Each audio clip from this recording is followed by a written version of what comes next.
It's time for this week's episode of Brandon Sports Talk, featuring in-depth interviews from those who are trending in the world of athletics.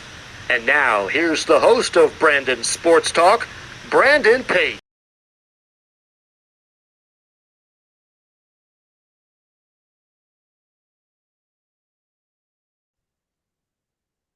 Welcome back to Brandon Sports Talk. In today's episode, I have the privilege of interviewing the Clarkson Golden Knights head softball coach, Coach Kristen McGaughey. How are you doing today? I'm good, Brandon. How are you? I'm doing good. Can you talk about how you knew that you want to get started in coaching in college softball? Yeah, I kind of probably came to the realization on a little bit of a different path than a lot. I was originally going to go into the medical field and just couldn't imagine not having softball being a part of my life and really wasn't sure how that was going to work to, be either a physical therapist or an occupational therapist and still have time to do something with the sport. And so I was like, oh, well, I could be a teacher. I'll teach science and then I can be a coach. And the longer I got through my academic career as an undergrad, I kind of found out more about college coaching and, that there's a path that exists, to get a graduate assistant job after college and just go right into college coaching. And I was like, oh, so I don't have to do anything else but coach. That sounds great. So that's kind of how I got there. But couldn't imagine giving up the sport. It's been part of my life always. And so I came up with a way to stay in it. How was that experience like going to Ashland and getting to play collegiate softball? It was incredible. I had such an amazing experience in my undergrad time. I played for an incredible coach, Sheila Goulis, who's pretty much a Hall of Famer everywhere she's been, including for the NFCA, which is the National Fast Pitch Coaches Association. Had been there a long time, had an amazing program.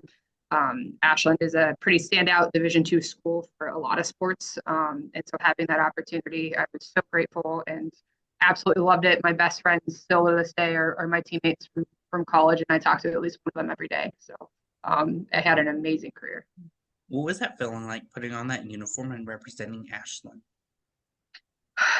I mean, it's kind of indescribable, and it's, you play your whole life. But I think a lot of little girls playing sports, have that dream of playing in college. And so to have a goal and work towards it literally your whole life up to that point and like to finally realize it and step on the field the first time, it was an absolutely like indescribable, incredible feeling, but something that, I never took for granted and that I've never forgotten. And I hope, my athletes have that same feeling when they get here and put on their uniform for the first time.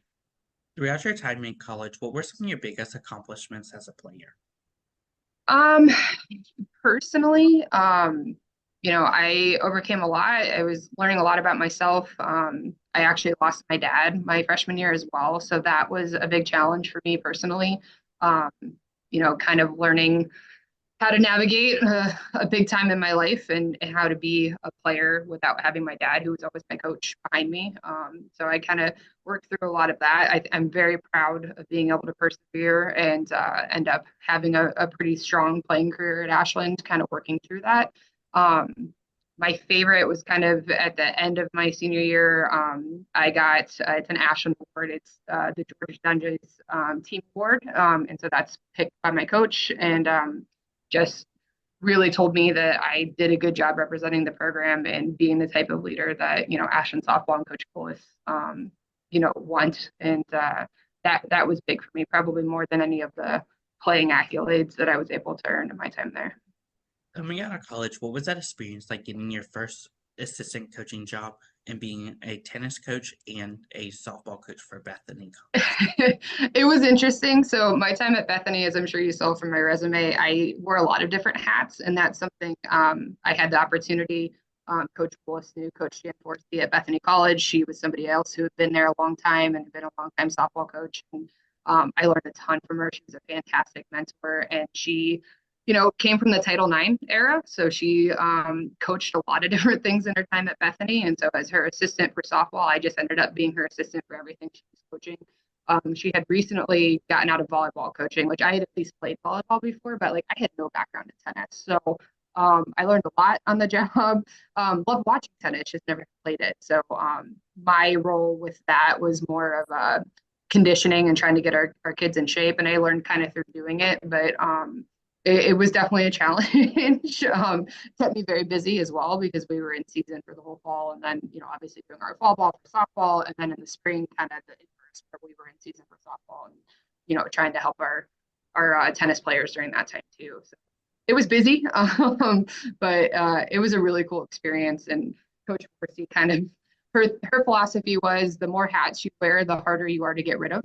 And so that's something that's kind of stuck with me. And anytime my bosses here ask me to help out or take on new roles within our department, I always say yes. So keeps my life busy and varied here as well. But it was a challenge, but it was a good challenge. While with Bethany, what was that experience like being a field hockey head coach? So it's interesting. Again, I had no no background in field hockey. Coach Forsey kind of worked some channels to keep me there because I had completed my graduate school at that point, and so to keep me another year doing the being head field hockey made me full time. So I was head field hockey assistant softball still, which is why I had my 4 years at Bethany instead of like a traditional two. And it was interesting. Again, I had to learn a lot and learn on the fly. Fortunately, so we were reinstating that program. So I didn't actually do any coaching for field hockey the year I was the field hockey coach. And then luckily I got my position here at Clarkson before I had to actually coach because I still had a lot more to learn about field hockey. Um, but I'm very grateful that they trusted me to do that. And it was a neat experience. But I went to the coaches convention for field hockey that winter and it was just like so over my head and out of my depth because I knew like very minimal about field hockey. So luckily for that field hockey program, they didn't have to deal with me actually coaching them. Coming to Clarkson, what was that experience like, as you said, bringing in your field hockey and softball experience? It's funny how different opportunities lead to different things, and so Clarkson was starting a softball program here, and my experience kind of reinstating the field hockey program at Bethany definitely helped me get the interview here and get my foot in the door. Because there's very few people at this point who've had experience with a startup or a reinstituted program, so that definitely got me my opportunity here, and I was so excited about the prospect of building something brand new from the ground up. It was a really cool experience. It's something that I don't know that I would do now at this point in my life and the experience I've had. But like as a young first time head coach, it was a great opportunity and a great challenge. And I was able to really put a lot of time and effort into it. I think that first year I was here, I was at tournaments like 25 weekends out of the year, something like that. I was all over because nobody knew about Clarkson. So a lot of that was just educating them about Clarkson and being like, hey, yeah, we have a softball program now. And it took a couple of years of kind of building that groundwork and making relationships with different club programs and just kind of getting our brand out there. But it was really cool. And I always say it was like, I felt like when you take over a really well established program with a great winning tradition, you're kind of you're given the keys to a classic car, which is intimidating, right? Like you need to protect it. But with a startup, I felt like they gave me the keys to a brand new car and were like, don't wreck it. Like, so that's always the analogy I use. Really so grateful for Steve Yannikis, who was the athletic director at the time, for taking a chance on me and letting me kind of grow and learn through my time here. But it's been an amazing experience. What was that feeling like when you first became a head coach for the Clarkson softball program? I definitely had some imposter syndrome. I don't know that you ever feel 100% confident that you're ready, but I mean, I was 25 at the time, so still pretty young for a head coach and to take on the amount of work that is required for a startup. Yeah, I definitely think I had some imposter syndrome. I think as much as I taught our early teams, they taught me a lot more about myself and who I am as a coach. And I'm really grateful for them for taking that chance on me in a brand new program and kind of, letting us learn and grow together through the first years that I was here. During that time as a new head coach, what was it like building the coaching staff and the players around you? It's hard, right? Because you have to sell a vision and you're selling a lot of yourself. And I had never had to really do that before. So that was a lot of what I had to navigate through those years. And I don't know, I'm really so grateful for our first couple of recruiting classes because we were able to get up and running and get successful pretty quickly. And it's, them believing in this vision that I was selling them essentially. And then taking a chance and coming and doing it. And I think it takes a special personality and the right kind of kid to want to be a trailblazer. And we talked about that a lot. And we still have some firsts to cross off our list that we haven't accomplished yet. But in the beginning, everything was first. And it was finding the right kids that don't just fit Clarkson in general and academically, but that want to take that chance. I don't think everybody wants it. A lot of people just want success right away. And so they want to go to these programs that are well established. And, those weren't the kids that we were attracting at the beginning because we didn't have any success to rely on. So, it was a challenge, but luckily we found some great kids and I credit them greatly, more so than anything that I've done as a coach for what they contributed to the success of this program. Because those first few years we went from I think our first season we were 6-26, and within 4 years, so our first recruiting class's senior year, we were in the conference championship game. So I mean that's pretty incredible, and I credit them completely with that. They did it, not me. How is that feeling like getting to step onto the softball field for the first time as a head coach? I it's definitely up there with their first time as a college player.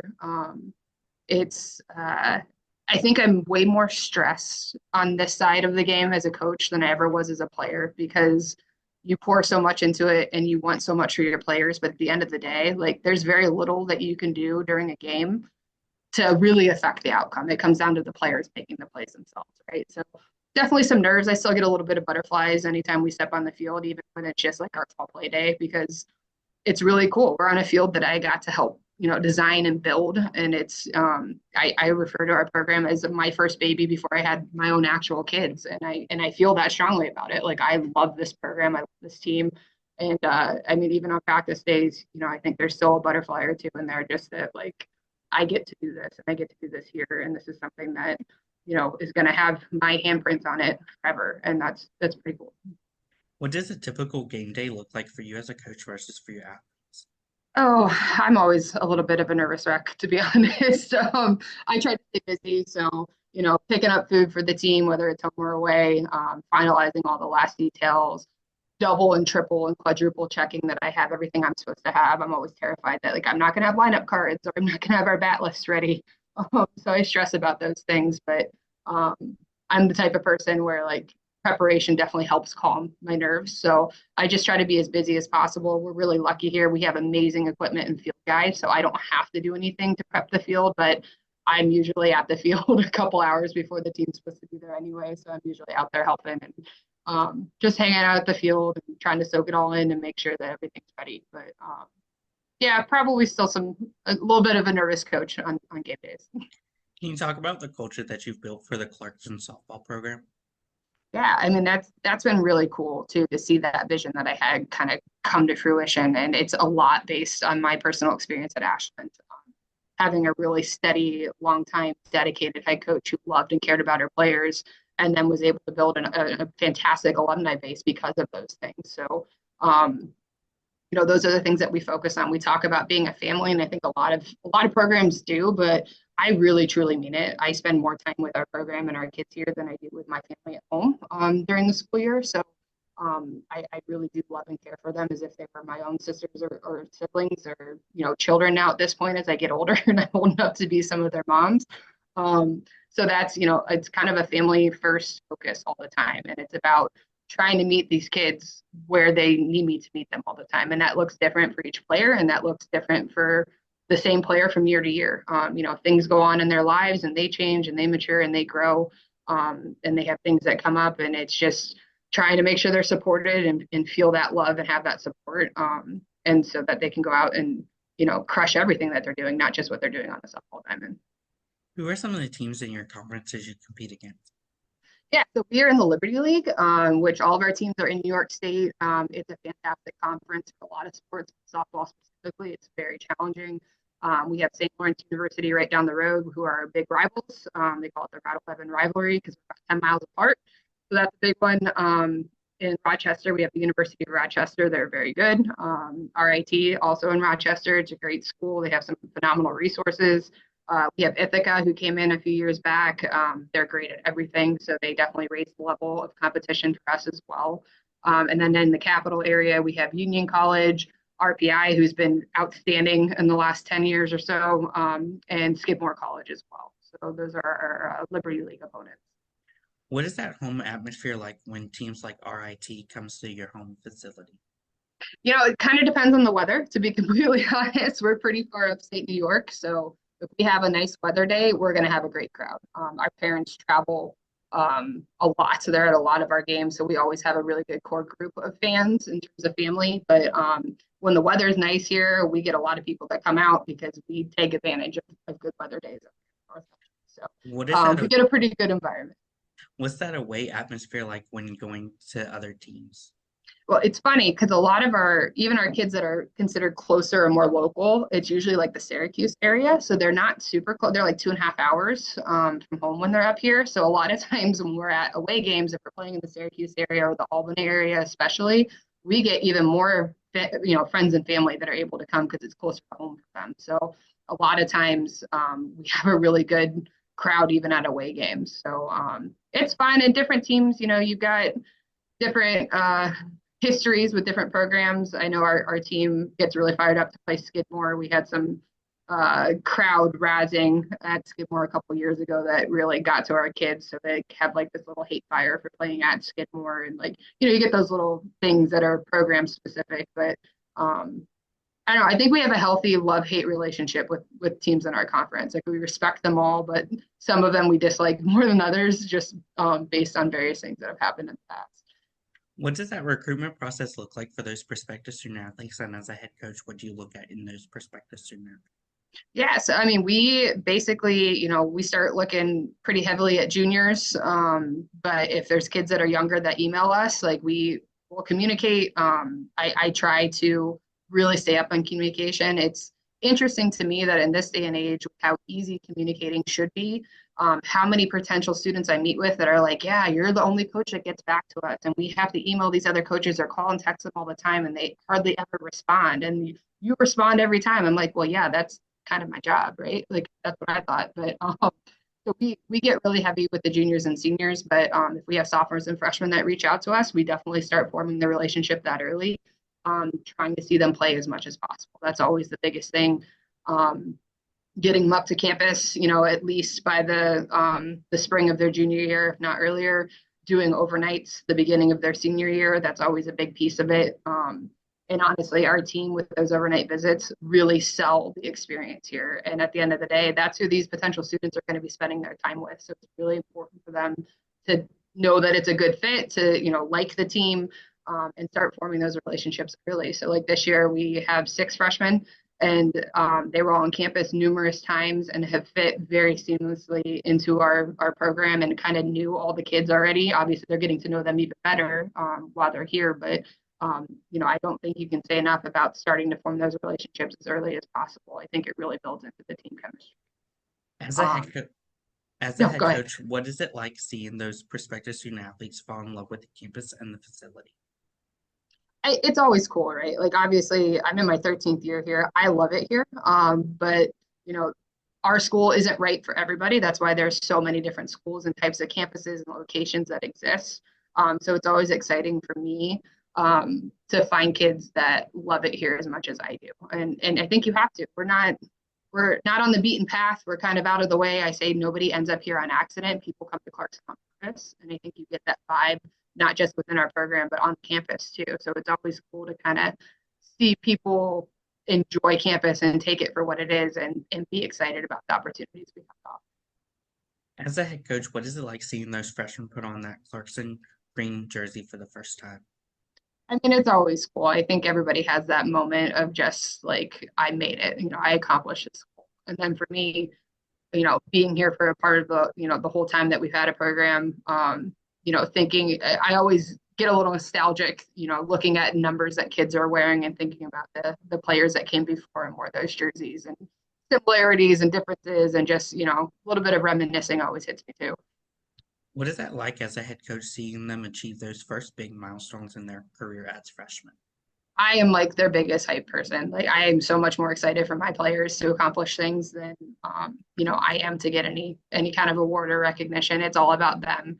And my goal for anybody who comes and plays here is to develop them so that by the time they're a senior, they're at their peak or as close to possible as we can get them. And seeing them reap those benefits and rewards of the hard work and effort that they put in.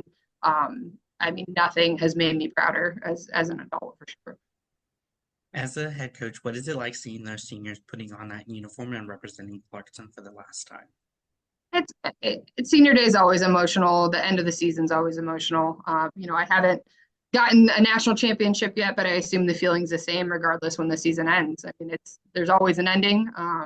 Even if you win that last game and go out on the highest note you can, it's always sad. I mean, doors closing and opening, you're always going to feel some nostalgia and some sadness, but I always get a little bit excited too to kind of continue our relationship, but on a different side of things because the alumni relationship is really special too. And I think being able to hang out with them, like we can't really do that when they're undergrad players, but when they come back as alumni, like actually getting to know each other more on a personal basis and as a friend basis is pretty special too.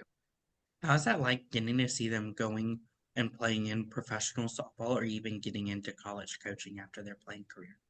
It's really cool. And I'll be honest, we haven't had a ton of kids in my time here that have gone on to coach, mostly because the kind of students that we get here, they have their professional goals and they're very driven and self-motivated. And, the majority of our athletes on our team are engineering majors. And so they're getting amazing jobs right out of college and getting paid really good money. So we haven't had a ton that have gone into college coaching, but I'm really proud. We have one, she was my assistant as well, Ray Dunn. She's the assistant over at Middlebury College now. So it's really cool to see her, kind of taking her love for softball to the next level and influencing younger generations of softball. And I think as a softball community, we're really blessed to have her want to do that and to be doing it because she's phenomenal. So very proud of her. What have been some of the things that you've been able to accomplish so far as head coach? I think we have developed our athletes. I think we've given them a really great experience, which those are my two biggest goals. And that's what I talk a lot about with potential students. One thing that was really cool for me, my time here, we have an ROTC program on campus, and we've had a pretty strong tradition with having ROTC cadets in our softball program. And that's been, a special point of pride for me, is seeing them grow and develop in that realm too. And one of our athletes from my very first recruiting class was an ROTC cadet. And I had a conversation with her senior year, kind of at the end of the year wrap up before she departed campus and was going to go to her next phase of training for her Army life. And I said, it's been really cool to see your Army experience, influence you as a softball player. And she said, Coach, no, like my time in softball has made me a better cadet and soldier. And I'm like, that was really cool. That was a neat moment for me. And like, she's out there crushing it. She's a captain in the Army flying helicopters and leading troops. And that's pretty cool too. What are some of your future plans for the Clarkson softball program moving forward? We just want to keep building on success. I think we're at a point, COVID derailed us a little bit as a program, as I think it did a lot of places. But our chemistry was off for a couple of years post-COVID, and we worked really hard to get it back. And we're kind of where we were pre-COVID now, chemistry-wise.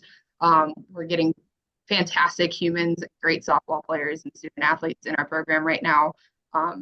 Just kind of building, I said we have some firsts still left to cross off, and they're big ones. It's, making the NCAA tournament and then hopefully pushing through and starting to win some games at that level and keep building this program. I would love for Clarkson and Clarkson softball to be synonymous as a regional power and then hopefully beyond. So that's always been my goal. That's what we're still working towards here with Team 12. And I feel really good about where we are as a program in the state of where we're going to be able to get in the coming years.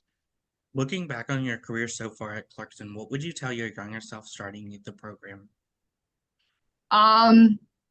I think my whole time here has been an experience in patience. I've definitely grown more patient as a person, but just knowing that good things take time. I think my goal, my first 5-year plan when I took the position was to be at the regional level in 5 years. And not that that's not a good goal, but I think it was pretty unrealistic. So I think I have a better view of things and a better understanding that, the kind of time it takes for these things to happen. It's not overnight. But I will also say I feel like I had a false sense of what we could accomplish because the previous new program here had been women's hockey, and they won a national championship, I think, in their first 10 years. So I was like, oh, well, if they can do it, like, why not, right? So some of that's life experience, but yeah, still want to win. Just understanding and giving myself the grace that, it does take time to get to that level. What advice would you give those incoming freshmen entering their first year of college softball? Um,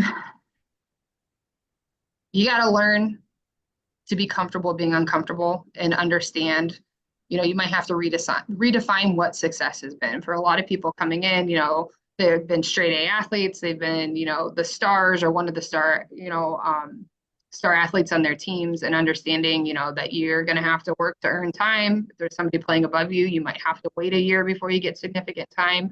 And, understanding that. And you never want kids to be complacent if they're not where they want to be, but like not let them have a realistic approach to it. Don't come in behind a all-American junior catcher and expect that you're going to start right away if you're a catcher. Just having realistic expectations and being okay with redefining what success is at this level, because you've never done it before. So give yourself some grace, some time to figure out what that means for you. But a lot of our freshman kids, they haven't been challenged academically in a lot of cases at the high school level, and they're coming to a very hard academic school, and they have to study, and they're going to get some grades that they're probably not used to getting, and just learning through that process and not just melting down because you're not getting straight A's without studying. What advice would you give those college juniors transitioning into being seniors and leading the program?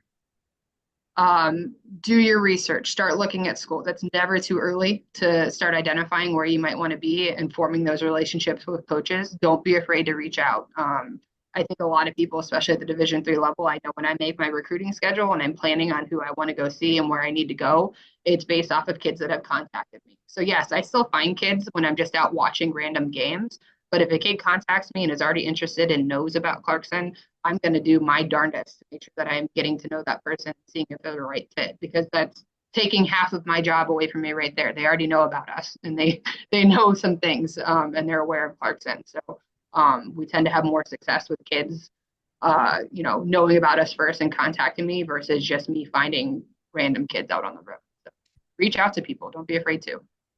What advice would you give the collegiate juniors out there transitioning into being seniors and leading the program? It's really tough. I mean, I think senior year mentally is your hardest year, and it's just getting out of your own way and not being so fixated on things being your last and things meaning more. It's still the same game. Try to be as loose as possible and just go out and do what you know how to do. Enjoy playing with your team for another year and not let those extras of senior year get to you and affect your performance. What advice would you give those college seniors that have aspirations of playing professional softball, whether it's Athletes Unlimited or the NPF? I mean, it's challenging. I mean, it's great that we have, the Athletes Unlimited now, but there's still a lot of opportunities other places too. If you're open to it, there's still a lot over in Europe. There's stuff in Australia. Like, the opportunities are out there, but do your research. USA Baseball offers a lot of opportunities too. They have women's teams. So, especially for kids that have any background in baseball, like, that's a great option too. There are things that exist out there, but you might need to do a little work to find a good fit for you. But if you want to do it, it's just. What advice would you give those college seniors looking to get into coaching after their playing career? First of all, please, we need more graduate assistants. We need more women in coaching that know what they're doing and have a love for the sport and want to guide the next generation. But talk to your coaches. We all know each other. The softball community is very tight-knit. And, I know anytime that we're looking to hire a graduate assistant, I'm contacting everybody I know to put the word out and trying to find good fits and recommendations. So go to your coach first and let them know so that they can help you along the process. A lot of this world is networking, and so utilize the coaches at your disposal. What advice would you give those future head coaches looking to build their own program and build their own legacy? It's a fantastic opportunity if you get the chance. Just know that it takes time. Know that you got to put a lot of work in, but it's a really cool thing. And if you get the opportunity, I would definitely recommend. That's great advice. Where can my listeners find you out on social media along with the Clarkson softball program? Yeah, we've got Insta, we've got X. I think we have a team TikTok account. That one is run legit by our players, so I don't even know who has the control of that right now. They put good stuff out, but they do a lot of stuff on our team Insta as well. One of our seniors has our login information on that. I believe it's just Clarkson softball. And then I have Clarkson Coach McGaughey for Insta, and then I have an X as well, but I'm not on that as much. It's weird for me to call it X too. I know it's not Twitter anymore. I'm old at this point. I've got 3 kids under 6 at home, so I'm not on social media a ton myself, but our team accounts are pretty active. Thank you again, Coach Kristen McGaughey, for your interview, and best luck in your future at Clarkson as the head softball coach. Thank you very much, Brandon. Thanks for letting me come on today. You're welcome. You can find Brandon Sports Talk on Instagram at Brandon Sports Talk, Twitter at Talk_Brandon, and you can find me on YouTube at Brandon Sports Talk. Don't forget to like, comment, and subscribe. Thank you again, Coach Kristen, for your interview, and best luck in your future. Thank you very much. You've been watching Brandon Sports Talk. Please feel free to like, share, and subscribe to Brandon Sports Talk on social media and on YouTube.